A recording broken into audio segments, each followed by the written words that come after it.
Donc, si on veut aller naviguer dans un disque dur ou sur un lecteur optique, il faut double-cliquer sur l'icône. Donc, si je double-clique sur le disque dur, on voit les répertoires qui sont situés sur le disque dur. Si on veut revenir à une étape plus haut, dans le dossier parent, on clique sur cette icône ici. Pour aller sur le disque dur de l'ordinateur, il faut double-cliquer sur le disque dur en question. Donc, on voit qu'il y a des répertoires encore, le répertoire Windows où tout le programme Windows est installé, le répertoire Mes documents, Documents and Settings où les documents vont se copier en général, et le répertoire Program Files où on installe tous les programmes. Donc, on peut naviguer à l'intérieur de ces répertoires-là en double-cliquant. On dit, bon, il y a un avertissement, là, ces fichiers sont cachés. Donc, si normalement, quand on est débutant, vaut mieux pas trop aller jouer là-dedans. Mais pour les besoins de la démonstration, on va cliquer sur afficher le contenu de ce dossier. Donc, on voit tous les programmes tous les répertoires de programmes qui sont sur le disque dur. Ce sont tous les programmes. Maintenant, je voudrais juste préciser quelque chose concernant les fichiers, les répertoires, les raccourcis. Ça peut être complexe, mais pourtant c'est relativement simple quand on comprend. Ce que je veux dire, c'est que les fichiers qui sont contenus sur le disque dur d'un ordinateur sont conservés dans des répertoires. Les répertoires permettent de conserver de l'ordre, donc de regrouper des fichiers qui vont ensemble pour que ce soit plus facile à manipuler. Par exemple, si tous les fichiers du programme AVG et de Messenger étaient tous dans le même répertoire, ça serait très compliqué à gérer. Tandis que, alors, bon, les fichiers, étant donné qu'ils sont dans différents répertoires, ils sont plus facilement classables. Donc, si je clique sur AVG, on voit les répertoires et on voit les fichiers qui sont à l'intérieur. Les fichiers qui sont à l'intérieur du répertoire AVG, ce sont les fichiers qui composent le programme AVG. Donc, il y a différentes icônes étant donné que les fichiers ont différentes extensions. Les fichiers, les extensions de fichiers, ce sont, bon, pour simplifier ça, c'est que les fichiers c'est comme des personnes, ils ont des noms et des prénoms, des noms de famille et des prénoms. En fait, le nom de famille, c'est l'extension qu'on voit comme ici, un DLL, c'est un nom de famille. Le DLL est un nom de famille. Les familles de fichiers, ils sont ouverts par différents programmes selon comment ils sont classifiés, selon à quelle famille ils appartiennent. Par exemple, des fichiers .doc, ce sont des fichiers de documents de traitement de texte. Ils vont être ouverts par le logiciel de traitement de texte. Pour vous simplifier la vie, je vais vous montrer exactement à quoi ressortent les extensions de fichiers. Donc, je vais aller dans Outils, options des dossiers et dans Type de fichier. Et là, on va voir ici, si je les fais apparaître, les extensions, bon, comme un fichier, je vais prendre une extension courante, là. Euh, disons une extension BMP, qui est une image.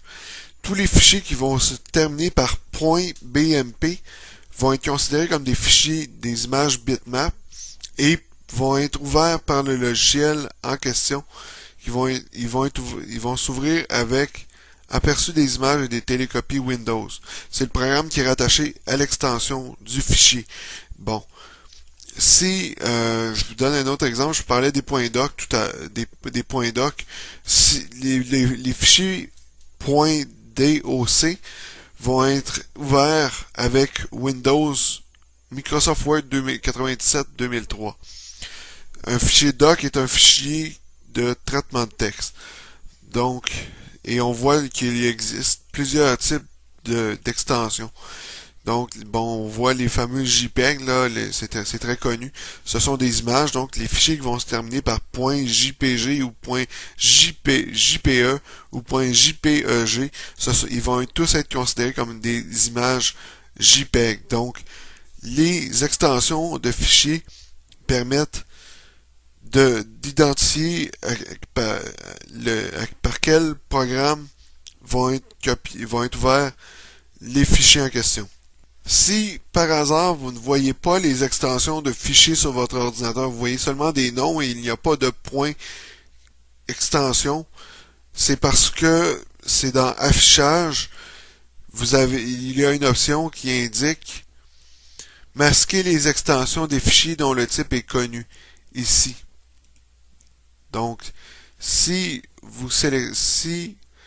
cette option-là est cochée, les extensions sont masquées. Donc, il faut la décocher et il faut cliquer sur appliquer pour que les extensions apparaissent. Pour continuer la démonstration, je vais fermer la fenêtre des programmes et je vais vous montrer exactement à quoi il en ressort.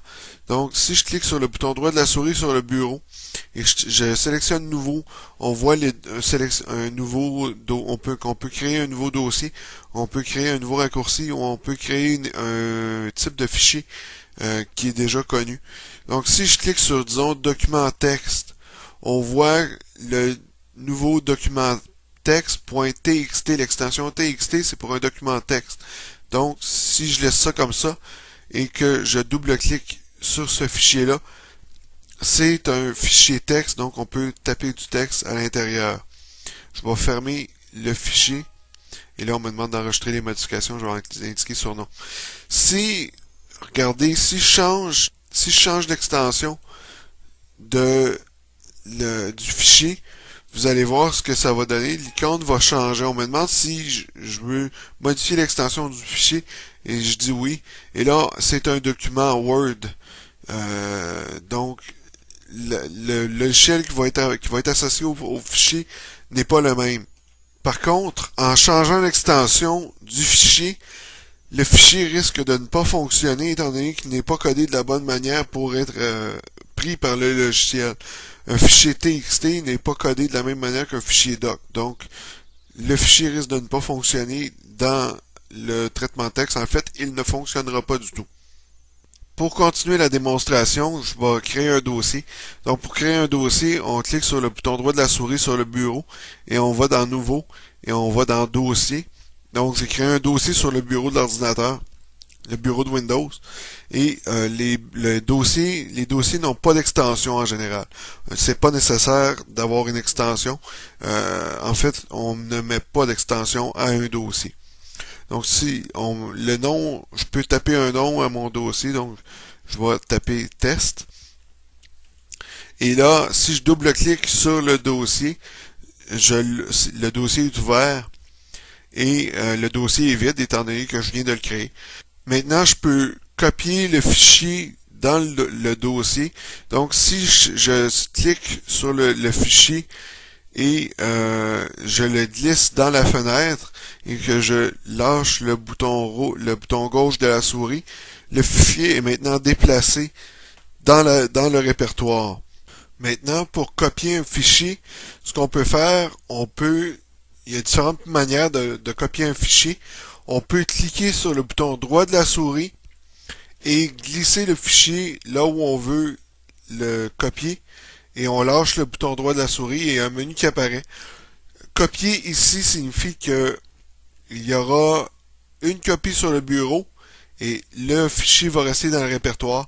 Déplacer ici, c'est l'équivalent de glisser un fichier. C'est-à-dire que le fichier va disparaître du bureau et va se placer sur le répertoire.